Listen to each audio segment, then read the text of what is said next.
आज हम डिस्कस करेंगे electric field to conducting plate. ये हमारा इलेक्ट्रोस्टैटिक का लास्ट टॉपिक है। तो कंडक्टिंग नॉन कंडक्टिंग सीट का हम लोग देख चुके थे। नॉन कंडक्टिंग सीट होता है तो याद करिए आप, नॉन कंडक्टिंग सीट था तो अगर कोई नॉन कंडक्टिंग सीट था, सिग्मा डेंसिटी था, तो इलेक्ट्रिक फील्ड कितना आता था? सिग्मा बाई 2 एप्सिलॉन 0 आता था।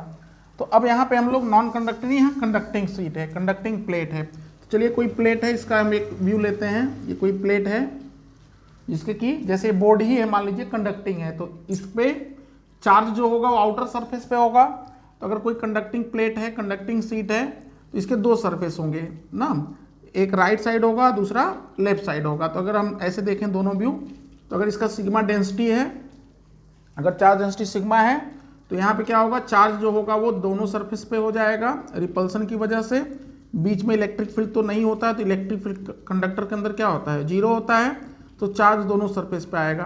तो इस इलेक्ट्रिक फील्ड निकालने का देखिए जो है 2-3 तरीके हैं, तो हम एक एक तरीका डिस्कस करेंगे। तो चलिए पहला लेते हैं हम लोग कि मान लेते हैं गॉसियन सरफेस लिए ना। तो गॉसियन सरफेस ऐसा लिए कि कुछ पार्ट सिलेंडर का अंदर रहा, कुछ पार्ट बाहर रहा। जैसे हम लोग गॉसियन सरफेस लेते थे, एक सिलेंडर लिए, धंसा दिए, कुछ पार्ट कंडक्टर के अंदर हो गया, कुछ पार्ट बाहर, तो सिमेट्री से इलेक्ट्रिक फील्ड क्या होगा, रेडियली आउटवर्ड होगा।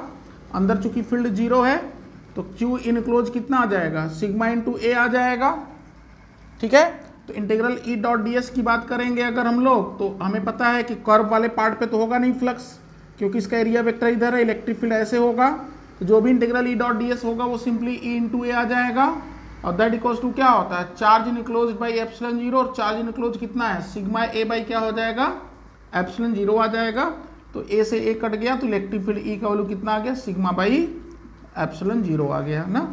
तो कंडक्टिंग प्लेट का ये है कि electric field to conducting plate is sigma by epsilon 0। तो ये पहला मेथड है, दिस इज मेथड 1 ना। तो ये मेथड 1 है, कितना electric field, sigma by epsilon 0। ठीक है, अच्छा मेथड 2 में क्या करता है, मेथड 2 में हम कहते हैं कि जो गॉसियन सरफेस हम लोग कुछ पार्ट अंदर ले गए, मीन्स अगर कितना भी थिन शीट होगा कुछ थिकनेस के अंदर ले गए। ठीक है, अब दूसरा तरीका क्या कहता है कि पूरा आर पार कर, जैसे नॉन कंडक्टिंग में किए थे हम लोग। तो यहाँ पे क्या होता है, कंडक्टर के दो सरफेस होते हैं, तो Q इनक्लोज इस बार कितना आ जाएगा, मेथड 2 में देखिए, तो Q इनक्लोज देखिए गॉसियन सरफेस के अंदर, यहाँ भी चार्ज यहाँ भी चार्ज, तो सिग्मा ए प्लस सिग्मा ए कितना हो गया, 2 सिग्मा ए आ गया चार्ज इनक्लोज। और जब integral E dot D S की बात करेंगे, तो integral E dot D S कितना हो जाएगा, integral E dot D S हो जाएगा ई ए प्लस ई ए, इधर भी ई ए इधर भी ई ए, तो क्या हो गया 2EA।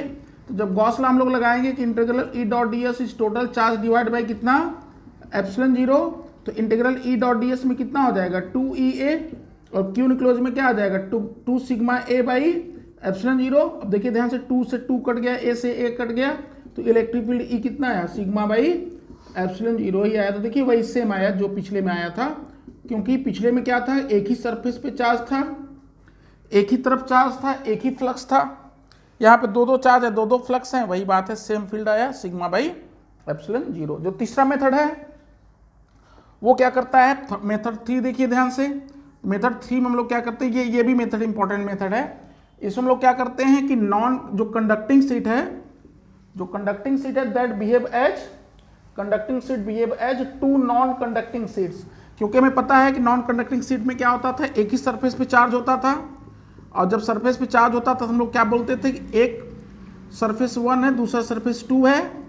तो पॉइंट P पे जो इलेक्ट्रिक फील्ड होगा वो किसकी वजह से होगा, इस सरफेस की वजह से भी, इस सरफेस की वजह से। और हम जानते हैं कि एक सरफेस की वजह से इलेक्ट्रिक फील्ड क्या होता था, सिग्मा बाई 2 एप्सिलॉन 0। तो इलेक्ट्रिक फील्ड पॉइंट P पे आएगा, ये वाला सरफेस भी देगा E1, और ये वाला सरफेस कितना देगा, सेकेंड वाला, वो E2 देगा, और E1 और E2 का डायरेक्शन क्या होगा, सेम होगा। तो E1 भी सिग्मा बाई 2 एप्सिलॉन 0, E2 भी सिग्मा बाई 2 एप्सिलॉन 0, दोनों मिला के क्या हो गया, सिग्मा बाई एप्सिलॉन 0 ना। तो ये आपके हम 3 तरीके से बता दिए इलेक्ट्रिक फील्ड निकालना, जो आपको अच्छा लगे सब सीख लीजिए। ठीक है, अब इंपॉर्टेंट बात सुनिए, जैसे इधर पे इलेक्ट्रिक फील्ड क्या होगा, इधर पे इस साइड होगा, बीच में क्या होगा, देखिए ये वाला सरफेस अपने से दूर देगा, ये वाला सरफेस इधर देगा, इसलिए अंदर के इंटीरियर पॉइंट्स फील्ड क्या आता है, 0 आता है। ठीक है, तो ये electric field to conducting plate था, कितना होता है, सिग्मा बाई एप्सिलॉन 0 होता है, आराम से नोट कर लीजिए।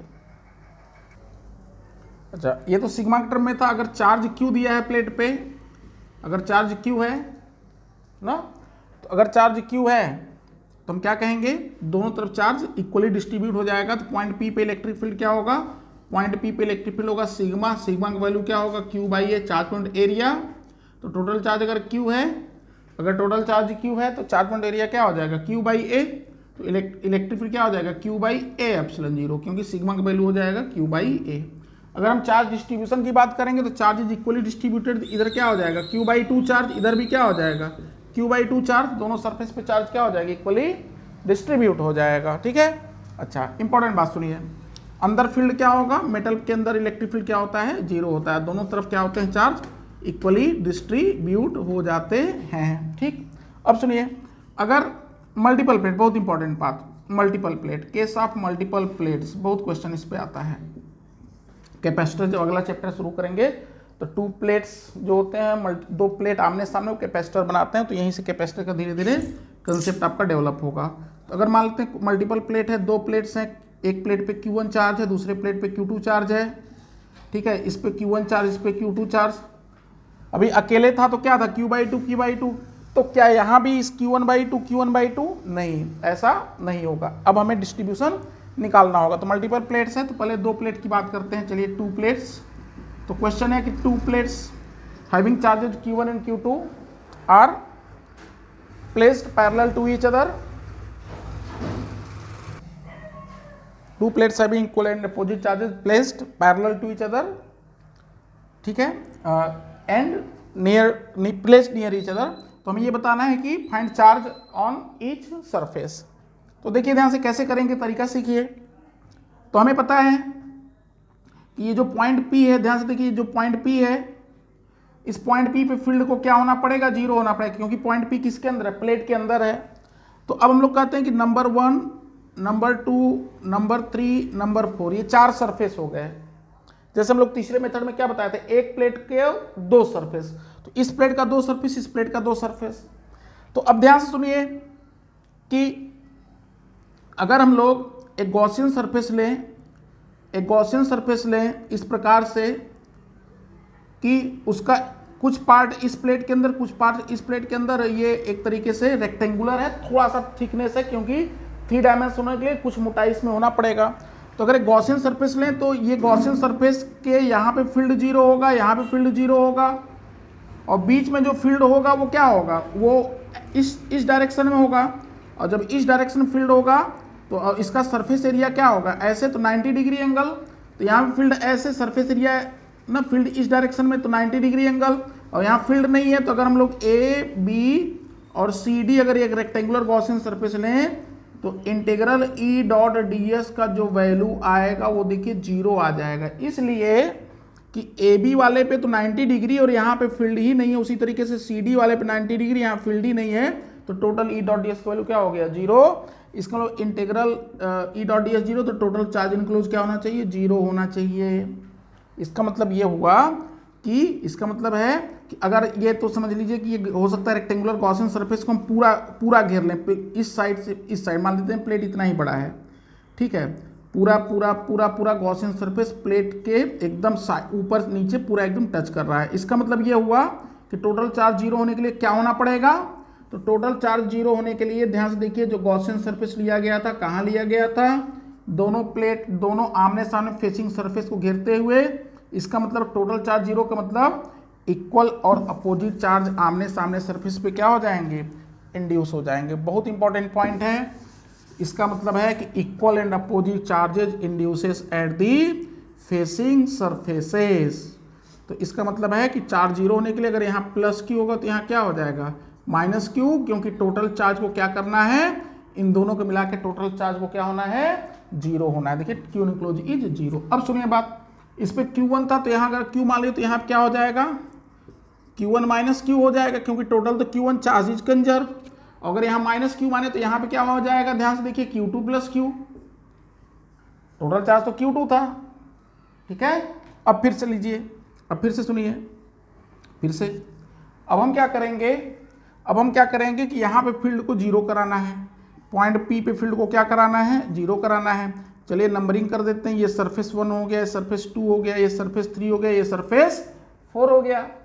अब ध्यान से देखिए यहाँ प्लस क्यू चार्ज है और यहाँ पे उतना ही माइनस क्यू चार्ज है, दोनों सेम एरिया के हैं, तो दोनों का चार्ज का फील्ड क्या होगा। अगर हम लोग पूछें कि इस पॉइंट पे अगर फील्ड 1 सरफेस 1 का फील्ड प्लस सरफेस 2 का फील्ड प्लस सरफेस 3 का फील्ड प्लस सरफेस 4 का फील्ड क्या होना चाहिए, 0 होना चाहिए।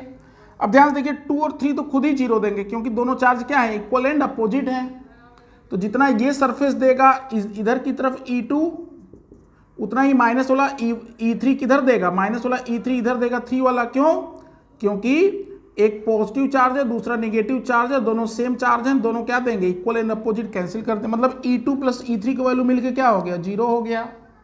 इसका मतलब है कि E1 प्लस E4 भी क्या होना चाहिए, 0 होना चाहिए। यही से इंपॉर्टेंट बात है।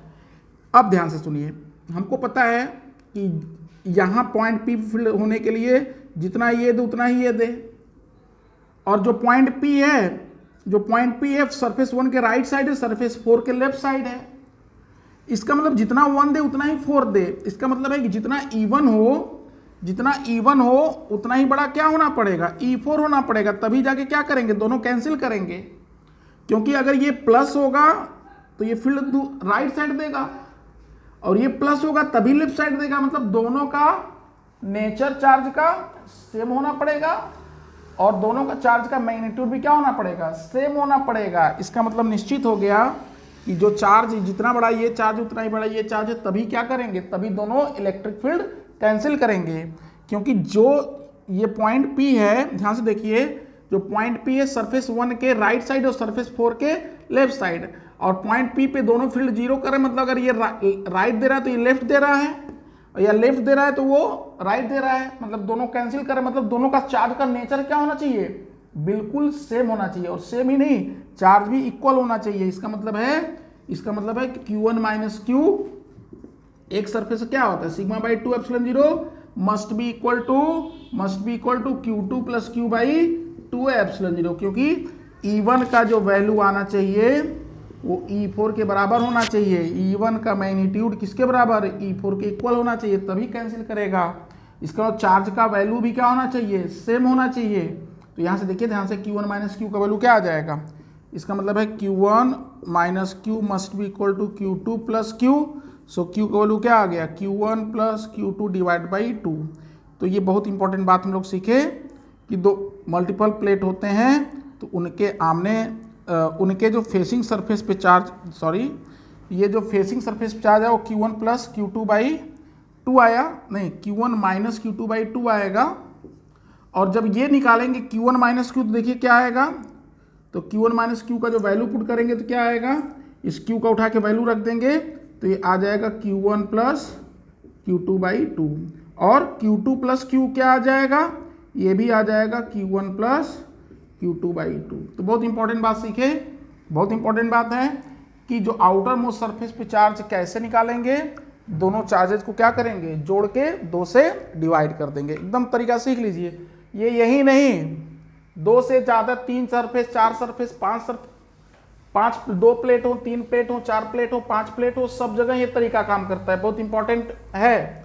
ये तो हम 2 प्लेट की बताए। अब सुनिए ध्यान से, अगर 2 से ज़्यादा प्लेट हो, जैसे क्वेश्चन दें कि ये प्लेट है और ये प्लेट है, 3 प्लेट हैं, ठीक है, 3 प्लेट्स हैं, पैरेलल हैं, सेपरेटेड बाय सम डिस्टेंस रखे गए हैं। चलिए यहाँ पे Q चार्ज है, यहाँ पे 2Q चार्ज है, और यहाँ पे चलिए मान लेते हैं कि ये 5Q चार्ज है ना, Q 2Q 5Q। हमसे पूछा जा रहा है फाइंड चार्ज ना, final charge on each surface 2Q 5Q। चलिए यहाँ Q दिखा देते हैं इधर। Find charge appearing on each surface. There are 3 plates, 3 plate का क्वेश्चन लिए। There are 3 parallel plates separated by some distance having charges 2Q 5Q and Q। Then find final charge appearing on each surface. तो तरीका वही है, क्या करेंगे आप, हमें पता है कि आमने सामने इक्वल अपोजिट हो जाएगा, आमने सामने इक्वल एंड अपोजिट हो जाएगा, ठीक है। तो यहाँ पे फील्ड को 0 होने के लिए जितना ये वाला सरफेस पे चार्ज उतना ये सब तभी कैंसिल करेंगे। तो आप करके देखिएगा Q1 Q2 मान के हमेशा क्या आएगा, सबको जोड़ के क्या कर देना है, 2 से डिवाइड कर देना है। तो sum on outer surface, charge on outermost surface is summation of charge divided by 2। ये तरीका सीख लीजिए, ठीक है, कि सारे चार्ज को जोड़ के 2 से डिवाइड कर देंगे। तो देखिए ध्यान से कितना आएगा, 2q plus 5q plus q divide by 2। तो कितना आ गया ये, तो स्मॉल q का वैल्यू आया कितना, ये 4q आ गया।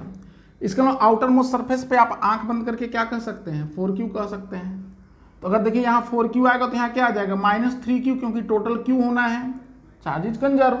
और यहाँ -3q तो यहाँ कितना, +3q, और यहाँ +3q तो यहाँ कितना, +2q, क्योंकि इस पे टोटल चार्ज कितना है 5q, और यहाँ +2q तो यहाँ कितना, -2q, क्योंकि आमने सामने इक्वल एंड अपोजिट होते हैं। और यहाँ -2q तो यहाँ क्या होना चाहिएगा, +4q, क्योंकि टोटल चार्ज 2q। देखिए इधर से करिए चाहे इधर से करिए, रिजल्ट क्या आता है, चाहे राइट साइड से डिवाइड करिए चाहे लेफ्ट साइड से डिवाइड करिए, रिजल्ट क्या आता है, सेम आता है। तो ये इंपॉर्टेंट एक कंसेप्ट है। 2 plate, 3 plate, 4 plate, 5 plate, 10 plate, 1000 plate, कितना भी प्लेट हो, आराम से, ये बहुत इंपॉर्टेंट ट्रिक है, जनरली किसी किताब में आपको मिलेगा नहीं, किसी बुक में, ठीक है। चलिए 4 प्लेट का बता देते हैं। ये 3 प्लेट हो गया, ये एक चौथा प्लेट है। चलिए यहाँ q, 2q, 3q और ये 4q ना। अब पूछें कि find charge on each surface, क्या करिए, सबको जोड़िए, 4 3 7 2 9 1 10, 10/2 कितना आ गया, 5q। तो चलिए इस बार इधर से डिवाइड कर देते हैं, यहाँ 5q तो यहाँ क्या आएगा, -4q, क्योंकि टोटल q होना है, यहाँ -4q तो यहाँ कितना, +4q, यहाँ +4q तो यहाँ कितना, -2q, क्योंकि टोटल 2q होना है, 4 - 2 2 आएगा, यहाँ -2q तो यहाँ कितना, +2q, क्योंकि आमने सामने इक्वल एंड अपोजिट होते हैं, यहाँ +2q तो यहाँ कितना, +q, क्योंकि टोटल 3q होना है, यहाँ +q तो यहाँ कितना, -q, और टोटल 4q तो यहाँ क्या आ जाएगा, देखिए +5q। तो ऑड प्लेट हो चाहे इवन प्लेट हो, देखिए यहाँ 3 प्लेट था, यहाँ 4 प्लेट था, ऑड इवन प्लेट सब में ये तरीका काम करता है। टोटल चार्ज जोड़ के क्या कर दीजिए, 2 से डिवाइड कर दीजिए। नोट कर लीजिए, फिर अर्थिंग का प्लेट बताएं आपको। इलेक्ट्रिक फील्ड के बाद हम लोग देखते हैं earthing of plate, earthing of plates. तो कभी कभी अर्थिंग पे भी क्वेश्चन आता है कि अगर किसी मल्टीपल प्लेट है, कोई प्लेट अर्थ कर दिया गया, तो ये आप ध्यान रखिए कि जिस प्लेट को आप अर्थ कर देते हैं उसका चार्ज अर्थ में चला जाता है, तो ना, तो क्यों, क्योंकि जैसे मान लीजिए इस प्लेट को हम अर्थ कर दिए, मान लीजिए यहाँ पे स्विच S है, ध्यान समझिए, ये स्विच S है और इस पे Q चार्ज है 2Q और यहाँ 3Q है ना, 2Q 3Q, चलिए यहाँ पे 5Q वही वाला क्वेश्चन। अब पूछते हैं कि switch S is earthed, if switch S is closed, S को क्लोज कर दिए, if switch S is closed then find charge transferred through the switch S। switch S से कितना चार्ज ट्रांसफर होगा ये हमसे पूछ रहे हैं, तो चलिए ट्राई किया जाए। तो अब बताइए जरा पहले क्या क्या चार्ज होगा, 5 2 7 1 8, तो यहाँ क्या होगा, 4Q होगा विदाउट अर्थिंग, मतलब जब S ओपन था तब की बात। तो 4Q तो यहाँ कितना, -3Q तो यहाँ कितना, +3Q तो यहाँ कितना, -Q तो यहाँ कितना, +Q तो यहाँ कितना, +4Q। लेकिन जब अर्थ कर देंगे तो क्या हो जाएगा, ये तो S ओपन है तब की बात कर रहे हैं, लेकिन स्विच को जब ये क्लोज कर देंगे मतलब ये प्लेट क्या हो जाएगा, राइट वाला प्लेट जब अर्थ हो जाएगा तब क्या हो गया, ध्यान से देखिए। तो जिस सरफेस को अर्थ किया जाता है, जिस सरफेस को अर्थ किया जाता है उसका टोटल चार्ज हो जाता है 0। तो नोट कर लीजिएगा कि the surface which is earth, the charge of that surface which is earth becomes 0। इसका मतलब यहाँ पे चार्ज क्या कर देंगे, 0 कर देंगे। पहली बात तो ये समझ लीजिए, स्विच को बंद करते ही चार्ज हो गया 0। और जब यहाँ 0 तो यहाँ भी क्या होना पड़ेगा, 0। क्यों 0, क्यों 0, क्योंकि आउटर मोस्ट सरफेस पे क्या होता है, इक्वल एंड अपोजिट होते हैं, ठीक।